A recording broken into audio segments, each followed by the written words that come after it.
O que teria feito um pregador moderno? Paul Washer. A pergunta não é se você quer fazer uma oração pedindo para Jesus entrar no seu coração.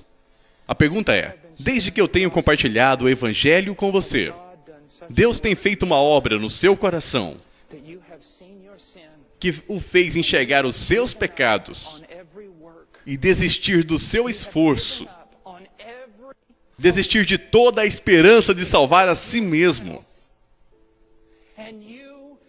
E você deseja se lançar a Cristo, e Cristo somente, na sua perfeita pessoa e na sua perfeita obra em seu favor?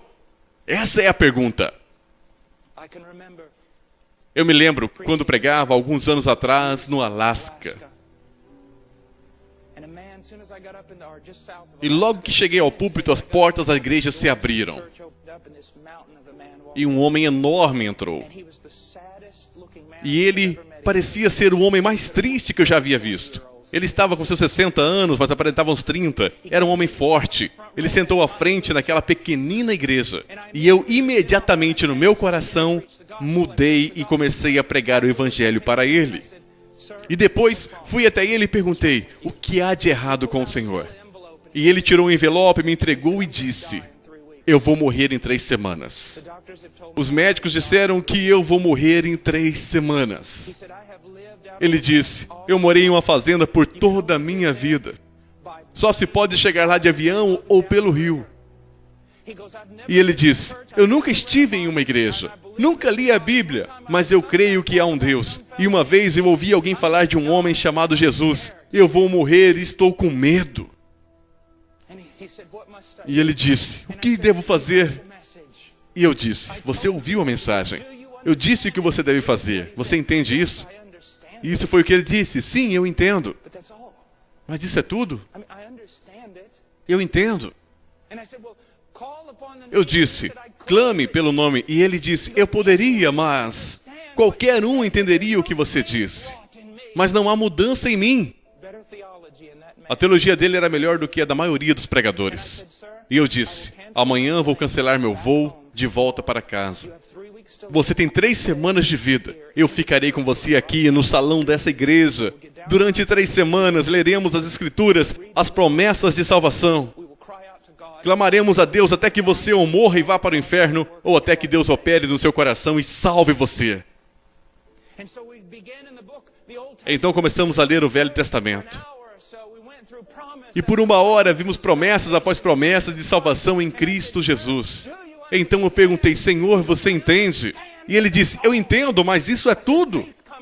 Eu disse, a fé vem pelo ouvir. Nos ajoelhamos, oramos, voltamos a ler a palavra novamente. Vimos as promessas de novo, até tarde da noite.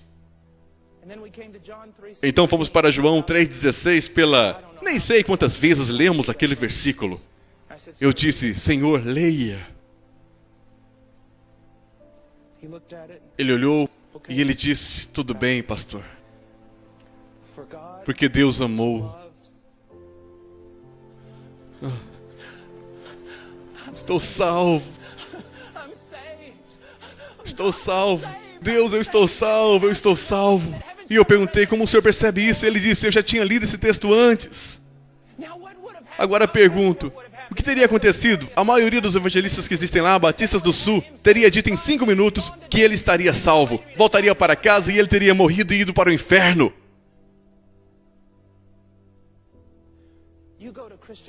Você vai na maioria das livrarias cristãs hoje, e o que você encontra? Todo tipo de livro, sobre os mais variados assuntos. Então você tenta encontrar um livro que descreva como foi, e o que significa Cristo ter morrido na cruz e ressuscitado. E como uma pessoa pode saber biblicamente que ela nasceu de novo. E você não achará um livro. Nós omitimos a única coisa que importa. Nós tornamos o Evangelho de Jesus Cristo em nada mais do que um acessório. Simples passinhos de bebê que alguém dá e logo em seguida avança para os assuntos da maturidade. Não existe nada maior do que o Evangelho. A maior parte dos seus ensinamentos é sobre o quê? São sobre a salvação? O que é? Como ela é aplicada? Como você pode saber que foi salvo? E não é porque um dia você fez uma oração e pediu para Jesus entrar no seu coração. Não é porque um dia um evangelista escreveu o seu nome na contracapa de sua Bíblia e pôs uma data lá. Você sabe que é salvo porque o Espírito testifica que você é nascido de novo. Porque a sua vida mudou e tem mudado e continua em processo de mudança. E quando você fica estagnado nesse processo de mudança, o Deus misericordioso e amoroso vem e disciplina você. Esta é a diferença. Entendeu por que não há poder naquela coisa que eles chamam de evangelho? Porque não é o evangelho que eles estão pregando. Não é. E qualquer um que diga que é, eu repreendo dizendo que não é. Por muitos anos trabalhei em um país em que todos acreditavam que eram salvos porque foram batizados quando bebês. Eles podem praticar qualquer abominação, ter todo tipo de planos e pensamentos diabólicos e mesmo assim acredita que são salvos porque quando eram bebês foram batizados. E os batistas criticavam isso. E digo a vocês que os batistas fazem a mesma coisa hoje. A única diferença é que não é batismo de bebês, mas é o repetir de uma oração.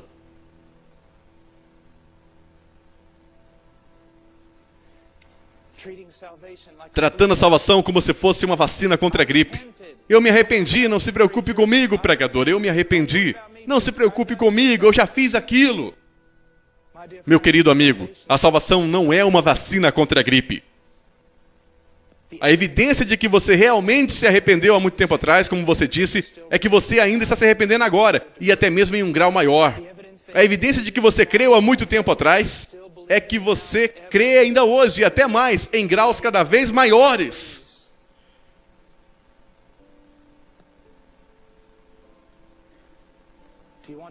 Você quer convidar Jesus para entrar no seu coração? Não.